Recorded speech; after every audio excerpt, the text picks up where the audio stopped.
CPM Ernakulam ജില്ലാ കമ്മിറ്റിയിൽ സംസ്ഥാന നേതൃത്വത്തിനെതിരെ രൂക്ഷ വിമർശനം. ക്രിസ്റ്റി ഫെർണാണ്ടസിനെ സ്ഥാനാർത്ഥിയാക്കി തീരുമാനിച്ചതാരാണെന്ന് അന്വേഷിച്ചതിന് ശേഷം മതി വോട്ട് ചോർച്ചയെക്കുറിച്ച് അന്വേഷിക്കുന്നതെന്ന് അംഗങ്ങൾ ആവശ്യപ്പെട്ടു.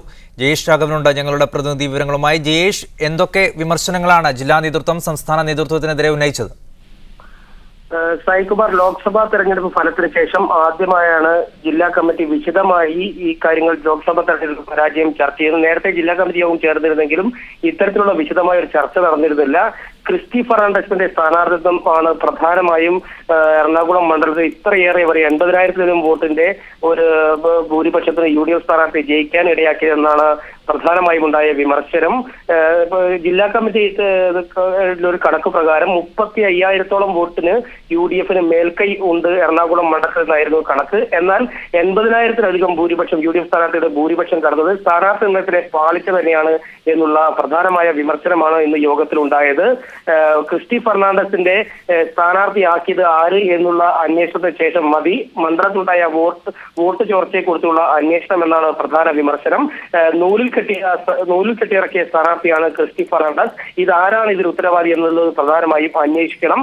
വിഭാഗീയതയുമായി ബന്ധപ്പെട്ട പല വിഷയങ്ങളുടെ പേരിൽ 5,000-ലധികം ആളുകൾ സജീവമായ പാർട്ടി പ്രവർത്തകർ ഇപ്പോഴും പ്രവർത്തനത്തിന് പുറത്തു നിൽക്കുകയാണ്, അല്ലെങ്കിൽ ഭാരവാഹിത്വത്തിന് പുറത്തു നിൽക്കുകയാണ്.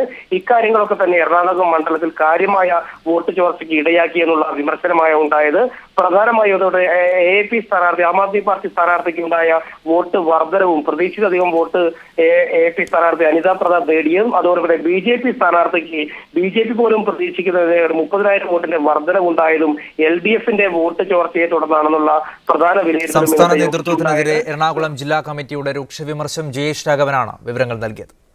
ലാഭകരമല്ലെങ്കിൽ KSRTC അടച്ചുപൂട്ടേണ്ട എന്ന് സർക്കാരിനോട് ഹൈക്കോടതി. ബസ് ചാർജ് വർധന സംബന്ധിച്ച ഹർജി പരിഗണിക്കവെയാണ് കോടതിയുടെ വാക്കാലുള്ള പരാമർശം. ബസ് ചാർജ് വർധനയ്ക്ക് എന്ത് ശാസ്ത്രീയ അടിത്തറയാണുള്ളതെന്ന് കോടതി ചോദിച്ചു. ചാർജ് വർധനയിൽ അപാകതയുണ്ടെങ്കിൽ പരിഹരിക്കണമെന്നും ഹൈക്കോടതി വ്യക്തമാക്കി. ഗവൺമെന്റ് ആശുപത്രികളിൽ കുറഞ്ഞ വിലയ്ക്ക് മരുന്ന് ലഭ്യമാക്കാൻ ഏർപ്പെടുത്തിയ സംവിധാനം സർക്കാർ തന്നെ അട്ടിമറിക്കുന്നു. മരുന്നുക്ഷാമം നേരിടാൻ ലോക്കൽ മെഡിക്കൽ സ്റ്റോറുകളിൽ നിന്നും മരുന്ന് വാങ്ങാൻ ആശുപത്രികൾക്ക് ആരോഗ്യ സെക്രട്ടറി അനുമതി നൽകി. അവശ്യഘട്ടങ്ങളിൽ കാരുണ്യ ഫാർമസികളിൽ നിന്ന് മാത്രമേ മരുന്ന് വാങ്ങാവൂ എന്ന ഉത്തരവ് നിലനിൽക്കെയാണ് പുതിയ നിർദ്ദേശം. Media one exclusive. സർക്കാർ ആശുപത്രികളിൽ കുറഞ്ഞ വിലയിൽ മരുന്ന് ലഭ്യമാക്കാനാണ് മരുന്ന് വാങ്ങൽ കാരുണ്യ ഫാർമസികളിൽ നിന്ന് മാത്രമാക്കി സർക്കാർ ഉത്തരവിട്ടത്.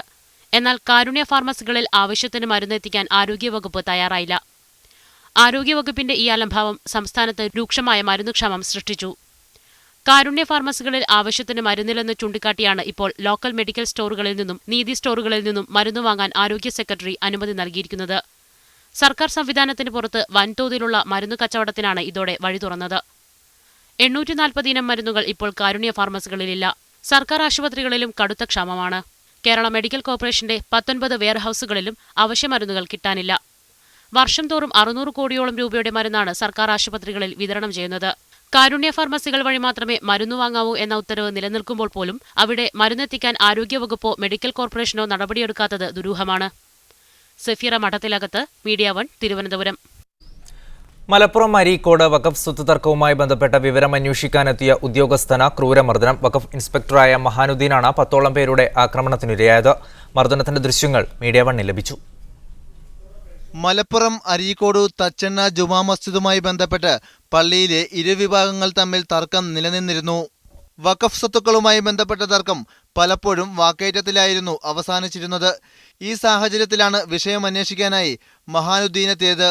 മഞ്ചേരി വഖഫ് ഇൻസ്പെക്ടറായ മഹാനുദ്ദീനോട് പിരിഞ്ഞുപോകാൻ ആവശ്യപ്പെടുകയും നിരസിച്ചപ്പോൾ മർദ്ദിക്കുകയുമായിരുന്നു. സെക്രട്ടറിയുടെ വീട്ടിൽ പോയിട്ട് അയാളെ പള്ളിയുടെ വഖഫിൻ്റെ രേഖകൾ പരിശോധിക്കാൻ വേണ്ടി ചോദിച്ചപ്പോൾ അയാളെ കുറച്ച് കഴിഞ്ഞപ്പോൾ ഒരു സംഘം ആളുകൾ വരികയും അതിൽ MP എന്ന് വിളിക്കുന്ന ഒരാളാണ് ആദ്യം അടിക്കാൻ തുടങ്ങിയത്. പിന്നെ അവിടെ ഉള്ളവരൊക്കെ കൂടിയിട്ട് അയാളുടെ കക്ഷികളൊക്കെ കൂടിയിട്ട് രേഖകൾ പരിശോധിക്കാൻ നിങ്ങൾക്ക് എന്താ അധികാരം എന്നൊക്കെ ചോദിച്ചിട്ട് മർദ്ദിക്കാനുണ്ടായത്. വിഷയവുമായി ബന്ധപ്പെട്ട ഇരുവിഭാഗത്തിൽ ഒരു വിഭാഗമാണ് വഖഫ് ഇൻസ്പെക്ടറെ മർദ്ദിച്ചത്. പരിക്കേറ്റ ഇയാളെ മഞ്ചേരി ജനറൽ ആശുപത്രിയിൽ പ്രവേശിപ്പിച്ചു. സംഭവത്തിൽ പോലീസ് കേസെടുത്തിട്ടുണ്ട്.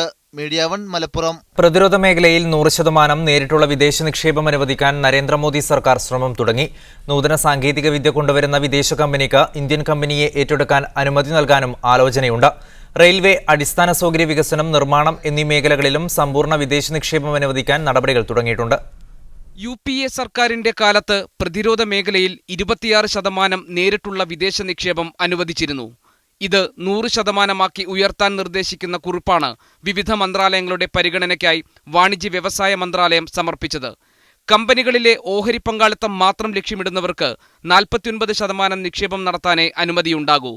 നൂതന സാങ്കേതികവിദ്യ കൊണ്ടുവരുന്ന വിദേശ കമ്പനിക്ക് പ്രതിരോധ മേഖലയിലെ ഇന്ത്യൻ കമ്പനിയെ ഏറ്റെടുക്കാൻ അനുവാദം നൽകണമെന്നും നിർദ്ദേശമുണ്ട്. പ്രതിരോധ സാമഗ്രികളുടെ ആഭ്യന്തര ഉത്പാദനം വർദ്ധിപ്പിച്ച് ഇറക്കുമതി കുറയ്ക്കുകയാണ് ഉദ്ദേശമെന്ന് വാണിജ്യ വ്യവസായ മന്ത്രാലയത്തിന്റെ കുറിപ്പിൽ വിശദീകരിക്കുന്നു. 2001 വാജ്പേയി സർക്കാരാണ് പ്രതിരോധ ഉൽപ്പന്നങ്ങളുടെ നിർമ്മാണ മേഖല സ്വകാര്യ മേഖലയ്ക്ക് തുറന്നുകൊടുത്തത്. 26% വരെ വിദേശ നിക്ഷേപമുള്ള സ്വകാര്യ കമ്പനികൾക്കായിരുന്നു നിക്ഷേപ അനുമതി. അധികാരമേറ്റ് ഒരാഴ്ചയാകും മുൻപാണ് UPA അനുവദിച്ച പ്രതിരോധ മേഖലയിലെ 26% FDI 100%ആക്കി ഉയർത്താൻ മോദി സർക്കാർ നീക്കം തുടങ്ങിയിരിക്കുന്നത്. News desk media 1. മാധ്യമമേഖലയിലും റിലയൻസ് പിടിമുറുക്കുന്നു. മുൻനിര ദേശീയ വാർത്താ ചാനലുകളിലൊന്നായ CNN-IBN നടത്തുന്ന നെറ്റ്വർക്ക് 18 കമ്പനി ഏറ്റെടുക്കാനാണ് മുകേഷ് അംബാനിയുടെ റിലയൻസ് ഇൻഡസ്ട്രീസ് ലിമിറ്റഡിന്റെ തീരുമാനം. IBN ചാനലിന്റെ മുഖവും വാർത്താവിഭാഗം മേധാവിയുമായ രജ്ദീപ് സർദേശായിക്കും ഡെപ്യൂട്ടി എഡിറ്റർ സാഗരിക ഘോഷിനും സ്ഥാനമൊഴിയേണ്ടി വരുമെന്നാണ് സൂചന.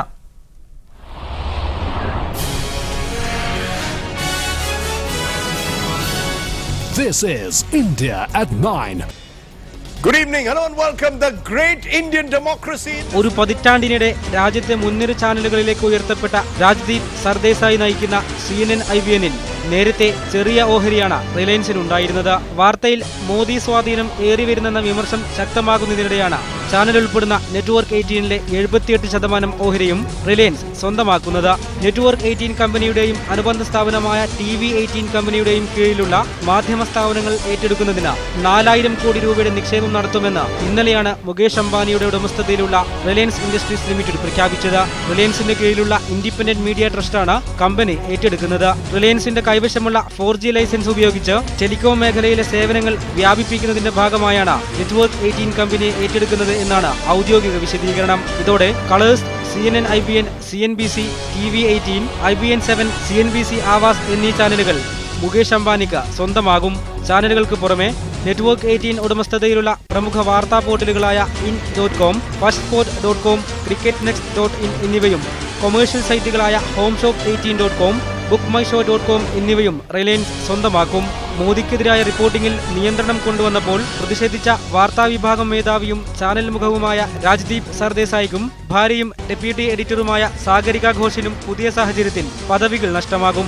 രാജ്ദീപിനോട് 3 മാസത്തെ അവധിയെടുക്കാൻ ആവശ്യപ്പെട്ടതായാണ് റിപ്പോർട്ടുകൾ. ചാനലിന് തലപ്പത്തേക്ക് Time magazine editor Fareed Zakaria ഉൾപ്പെടെ പലരുടെയും പേരുകൾ പറഞ്ഞു കേൾക്കുന്നുണ്ട്. പ്രമുഖ അവതാരകനായ കരൺ ഥാപ്പർ നേരത്തെ ചാനൽ വിട്ടിരുന്നു. Good night, goodbye.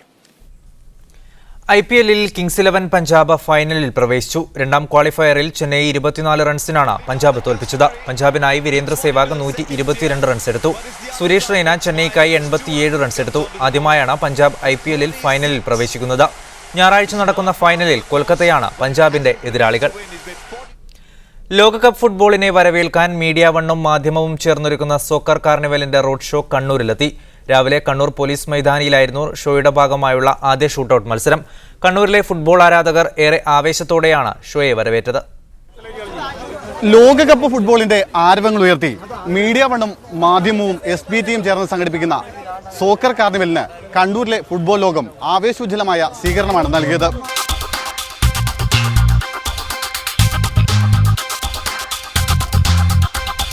സോക്കർ കാർണിവലിനെ വരവേൽക്കാൻ പോലീസ് മൈതാനിയിലേക്ക് രാവിലെ തന്നെ കണ്ണൂരിലെ ഫുട്ബോൾ ആരാധകർ ഒഴുകിയെത്തി.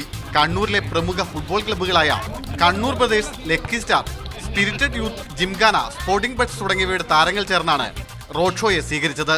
ഇവർക്കൊപ്പം വെറ്ററൻസ് ഫുട്ബോൾ അസോസിയേഷന്റെ പ്രവർത്തകരും ഷോയെ സ്വീകരിക്കാനെത്തിയിരുന്നു.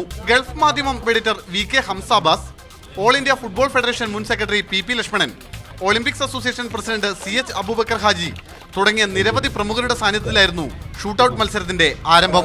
നല്ല തുടക്കമായിട്ടാണ് എനിക്ക് തോന്നിയത്. ജനങ്ങളിൽ ഈ സോക്കറിനൊരു സ്വാധീനമുണ്ട്.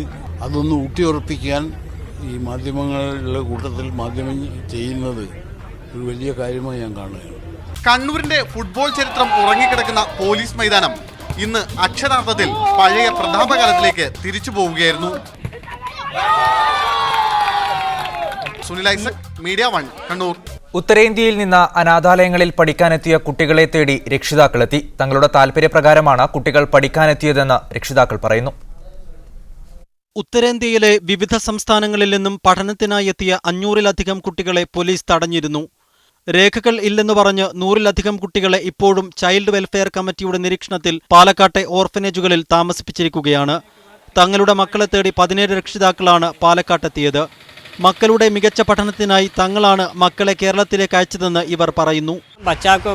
हमको बताया कि वहाँ अच्छी ढंग की पढ़ाई होती है, तो इसीलिए हम लोगों ने उनको बच्चे दिए कि पढ़े मेरा बच्चा अच्छा से. രക്ഷിതാക്കൾക്ക് പണം നൽകിയാണ് കുട്ടികളെ കൊണ്ടുവന്നതെന്ന വാദങ്ങൾക്കെതിരാണ് ഇവരുടെ വാക്കുകൾ. ഒരു കുട്ടിയുടെ പഠനത്തിനായി 1500 രൂപയാണ് രക്ഷിതാക്കൾ ചെലവാക്കുന്നത്. പഠനത്തിനായി നാട്ടിൽ പരിമിതമായ സൗകര്യങ്ങളാണുള്ളതെന്നും അതുകൊണ്ടാണ് മക്കളെ കേരളത്തിലേക്ക് അയച്ചതെന്നും ഇവർ പറയുന്നു. स्कूल हम लोगों का दूर पड़ता है, गांव ग्राम में भी छोटा मोटा है स्कूल, लेकिन पढ़ाई उतना फाइन नहीं होता है. और नीचे जो पढ़ा देते हैं तो फिर 8वीं क्लास से जो आगे ओवर जाता है, फिर मैनेजमेंट में नहीं कर पाता हूँ उसका खर्च. इसलिए सोचा कि वहाँ चला जाएगा तो सब तो वहाँ गवर्नमेंट ही खर्चा देता है, तो पढ़ने की सुविधा हो जाएगी, तो आगे बच्चे निकल जाएंगे.